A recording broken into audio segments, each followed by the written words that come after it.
Very good morning, my dear students. Hi, this is your Anju Miss.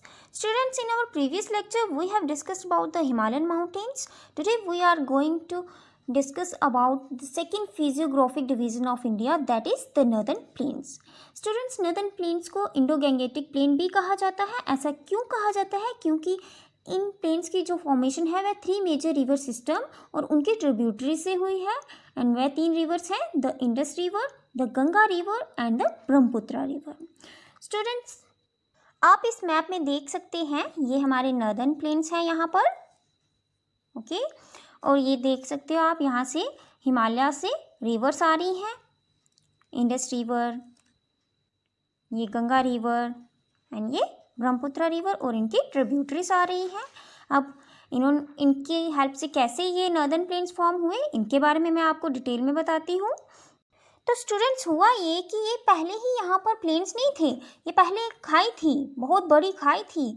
जब हिमालय से rivers आई, Indus river, Ganga river, Brahmaputra river और इनकी tributaries flow करी, तो वो अपने साथ बहुत बड़े बड़े छोटे छोटे पत्थर लेती आई. और जब इन बड़ी बड़ी रॉक्स ने हिमालयन माउंटेन्स को पार किया, तो ये जो बड़ी बड़ी रॉक्स थी वह छोटे छोटे टुकड़ों में बट गई, यानी कि सेडिमेंट्री रॉक्स इकट्ठे हो गई. और सेडिमेंट्री रॉक्स के साथ साथ सॉइल भी मिलकर आई और वहाँ पर डिपॉजिट होने लगी. कहाँ डिपॉजिट होने लगी?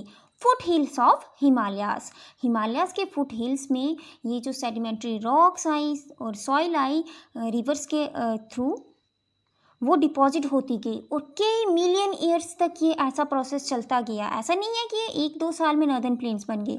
जैसे हिमालयास को बनने के लिए कई मिलियन ईयर्स लग गए थे, वैसे ही नॉर्दर्न प्लेन्स को भी फॉर्म होने के लिए कई मिलियंस ईयर लग गए. डिपोजिशन का प्रोसेस कंटिन्यूसली चलता गया और फिर वहाँ पर एक वास्ट बेसिन, एक बहुत बड़ी घाटी फॉर्म हुई हिमालयास के फुट हिल्स में, और उसी को हमने कहा नॉर्दर्न प्लेन्स. तो स्टूडेंट्स, आपको समझ में आ गया होगा कि नॉर्दर्न प्लेन्स की फॉर्मेशन कैसे हुई. जब रिवर्स फ्लो करी हिमालय से, उन्होंने अपने साथ सेडिमेंट्स लाए, वो डिपॉजिट होते गए कई मिलियन ईयर्स तक, और वहाँ पर फ्लैट एरिया फॉर्म हो गया, जिसे हमने नॉर्दर्न प्लेन्स कहा. स्टूडेंट्स, ये जो नॉर्दर्न प्लेन्स है, इनकी लंबाई 2400 किलोमीटर है और इनकी जो चौड़ाई है वो 240 से 320 किलोमीटर तक है. यानी कि ये कहीं से बहुत ज़्यादा चौड़े हैं और कहीं से कम चौड़े हैं. स्टूडेंट्स, नॉर्दर्न प्लेन की खास बात ये है कि ये यहाँ पर जो सॉइल है वो अलूवियल सॉइल है, बहुत ही फर्टाइल सॉइल है. और फर्टाइल सॉइल होने के साथ साथ यहाँ पे एडिक्वेट वाटर सप्लाई भी है. और यहाँ का जो क्लाइमेट है वो बिल्कुल फेवरेबल है एग्रीकल्चर के लिए. इसीलिए नॉर्दर्न प्लेन्स जो हैं वो इंडिया के एग्रीकल्चर का प्रोडक्टिव पार्ट है. In the lower course, due to gentle slope, the velocity of the river decreases, which results in the formation of riverine islands. यानी कि जब नॉर्दर्न माउंटेन से रिवर फ्लो करी, और जब जैसे बच्चों आप देख सकते हो यहाँ पर हिमालयस कैसे होते हैं, माउंटेन्स ऐसे होते हैं. जब यहाँ से रिवर फ्लो करी तो उसकी काफ़ी ज़्यादा स्पीड होती है, लेकिन जैसे जैसे जेंटल स्लोप आती गई वैसे वैसे रिवर की वेलोसिटी कम होती गई, डिक्रीज होती गई, और इसकी वजह से वहाँ पे रिवराइन आइलैंड्स बनती गई. अब रिवराइन आइलैंड्स क्या होते हैं बच्चों? मान लो बच्चों, ये एक रिवर है, जैसे आपने देखा मैंने यहाँ पे ये रिवर बनाई. अब जब यहाँ से रिवर में से वाटर फ्लो कर रहा है तो इसके साथ सेडिमेंट्स भी होंगे. सेडिमेंट्स में सेडिमेंट्री रॉक्स, सॉइल, सब कुछ होगा. और जैसे कि मैंने आपको यहाँ पे बताया, जो वेलोसिटी है रिवर की वो डिक्रीज़ कर गई है क्योंकि जेंटल स्लोप की वजह से. अब डिक्रीज़ कर गई है तो कुछ सेडिमेंट्स यहाँ पे रिवर के बीच में डिपॉजिट होने लगेंगे. अब वाटर की वेलोसिटी जो है वो बहुत कम है, तो वाटर क्या करेगा, यहाँ से रास्ता बना लेगा साइड से, ठीक है, और जो ये सेडिमेंट्स है वो यहीं पे डिपॉजिट होते जाएंगे. अब इसी तरीके से यहाँ पर सेडिमेंट्स डिपॉजिट होते जाएंगे और यहाँ पे क्या बन जाएगा, एक आइलैंड बन जाएगा. क्योंकि वाटर की वेलोसिटी कम थी तो इस वजह से ये सेडिमेंट्स यहीं पर आए. अगर वेलोसिटी ज़्यादा होती तो ये अपने साथ इसको बहा के ले जाते, लेकिन ये यहाँ पे डिपॉजिट होते गए, और जैसे जैसे डिपॉजिट होते गए यहाँ पे एक आइलैंड जैसा बनता गया, और इसी को कहा गया है रिवराइन आइलैंड. ओके, और जानते हो बच्चों, मजूली जो है वर्ल्ड का लार्जेस्ट इनहेबिटेड रिवराइन आइलैंड है। इनहेबिटेड यानी कि यहाँ पे लोग बसे हुए हैं। ये इतना बड़ा आइलैंड है कि यहाँ पर लोग रहते हैं और ये ब्रह्मपुत्रा रिवर में है। इस आइलैंड को डिस्ट्रिक्ट घोषित किया गया है। Okay students, then the rivers in their lower course split into numerous channels due to the deposition of silt. These channels are known as distributaries. अब distributaries वर्ड से आपको क्या समझ आ रहा है, यानी कि डिस्ट्रीब्यूट हो जाना। अब क्या होता है कि रिवर्स के लोअर कोर्स में जो रिवर्स हैं वो स्प्लिट हो जाती हैं। जैसे मैंने अभी आपको बताया था कि जो डिपोजिशन होने लगी सेडिमेंट्स की, तो रिवर्स ने रास्ता बना दिया। इसी तरीके से रिवर्स जो है सिल्ट की डिपोजिशन की वजह से कई रास्ते बना देती हैं, और जब वो डिस्ट्रीब्यूट हो जाती है एक रिवर, उन्हें हम कहते हैं डिस्ट्रीब्यूटरीज। उस रिवर की डिस्ट्रीब्यूटरीज, यानी कि वो उस रिवर से जो है बाकी की रिवर्स डिस्ट्रीब्यूट होकर निकली हुई हैं। The northern plain is broadly divided into 3 section. अब बच्चों, जैसे हिमालयाज को डिवाइड किया गया था, वैसे ही नॉर्दर्न प्लेन को भी डिवाइड किया गया है। और नॉर्दर्न प्लेन को 3 सेक्शन में डिवाइड किया गया है। फर्स्ट सेक्शन है the western part of the northern plain, जिसे पंजाब प्लेन्स कहा जाता है। और जो वेस्टर्न पार्ट है नॉर्दर्न प्लेन का, वो इंडस रिवर की ट्रिब्यूटरी से बना हुआ है। इस प्लेन का यानी कि पंजाब प्लेन का जो मैक्सिमम पार्ट है वो पाकिस्तान में लाई करता है, और कुछ पार्ट पंजाब में लाई करता है, इसीलिए इसे पंजाब प्लेन कहा जाता है। और जानते हो बच्चों, जो 2 रिवर्स के बीच का प्लेन एरिया का सेक्शन होता है ना, उसे डोब कहा जाता है। डोब क्यों कहा जाता है? डू यानी कि 2 और अब यानी कि वाटर, यानी कि 2 रिवर सिस्टम के बीच में जो प्लेन एरिया का सेक्शन आता है वो डोब होता है। सिमिलरली जो पंजाब वर्ड है वो भी 2 वर्ड से मिलकर बना हुआ है। पंच यानी कि 5, अब यानी कि वाटर।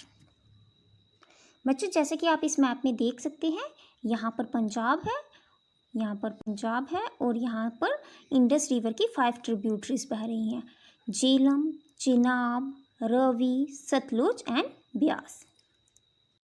अब बात आती है सेकंड सेक्शन की, गंगा प्लेन। गंगा प्लेन जो है वो घाघर रिवर और टिस्टा रिवर के बीच में आता है।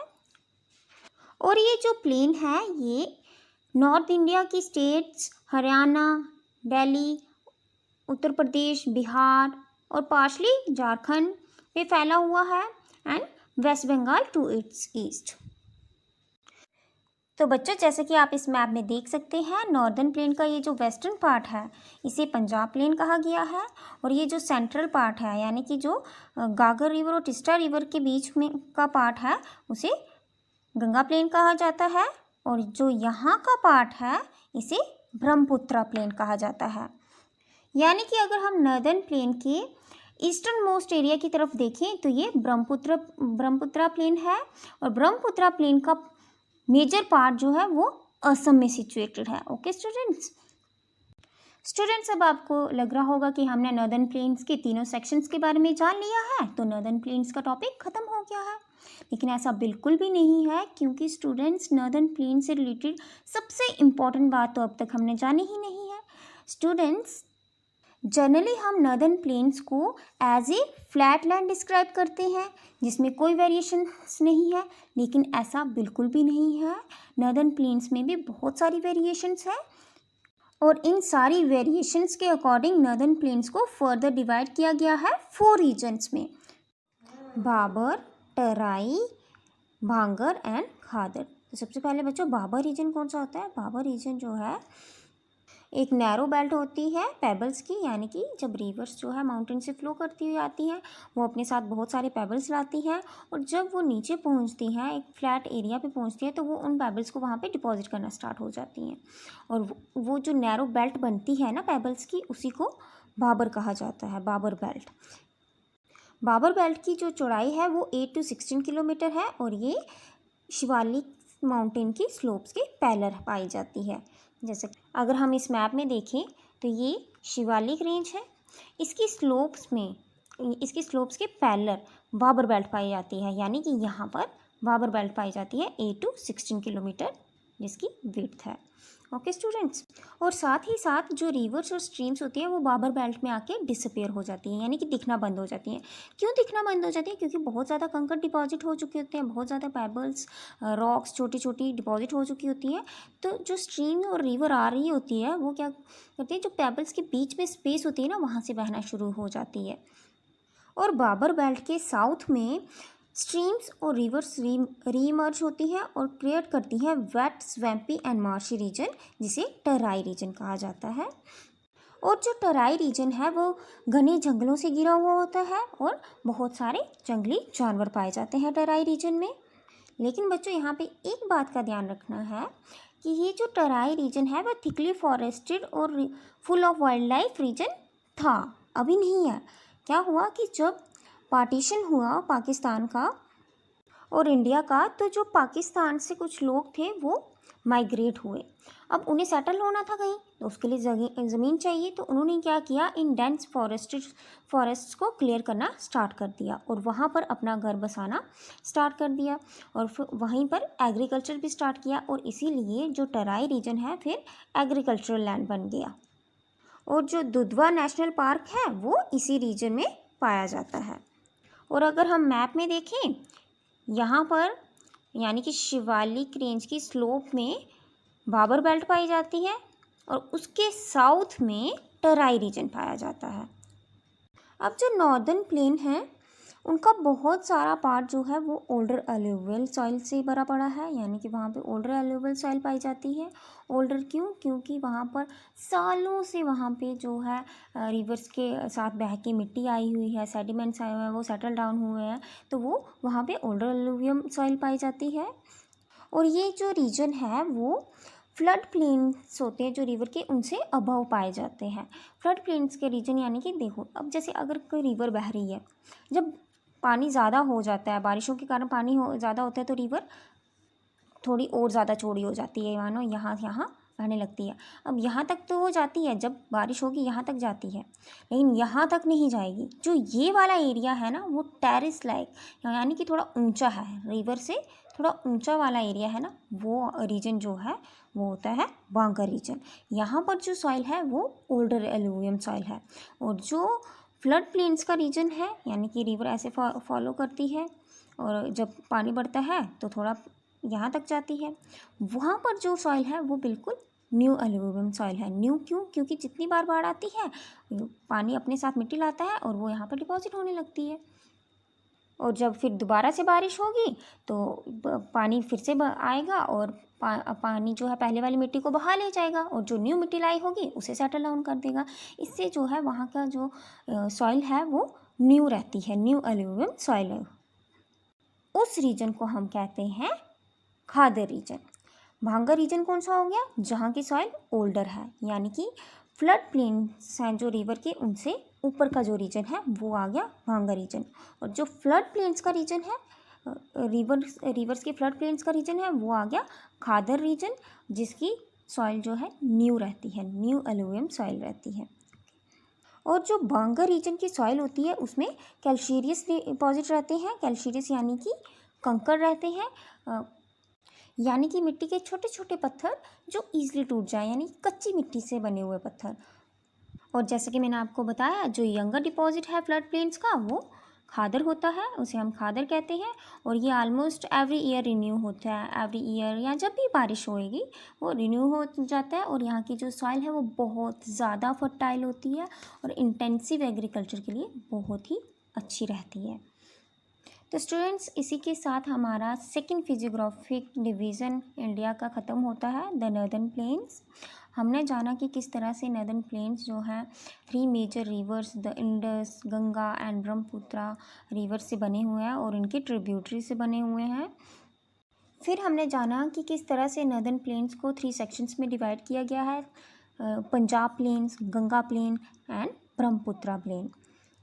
एंड देन हमने डिस्कस किया कि रिलीफ फीचर्स की वेरिएशंस के अकॉर्डिंग 4 डिवीजन्स में, 4 रीजन्स में नॉर्दर्न प्लेन्स को डिवाइड किया गया है, भाबर, तराई, भांगर एंड खादर। तो स्टूडेंट्स, अब हम नॉर्दर्न प्लेन्स के बारे में अच्छे से जान चुके हैं। नेक्स्ट लेक्चर में हम नॉर्दर्न प्लेन्स को मैप पे लोकेट करेंगे, जैसे हमने हिमालयन माउंटेन्स को किया था। That's all for today. Thank you and have a nice day.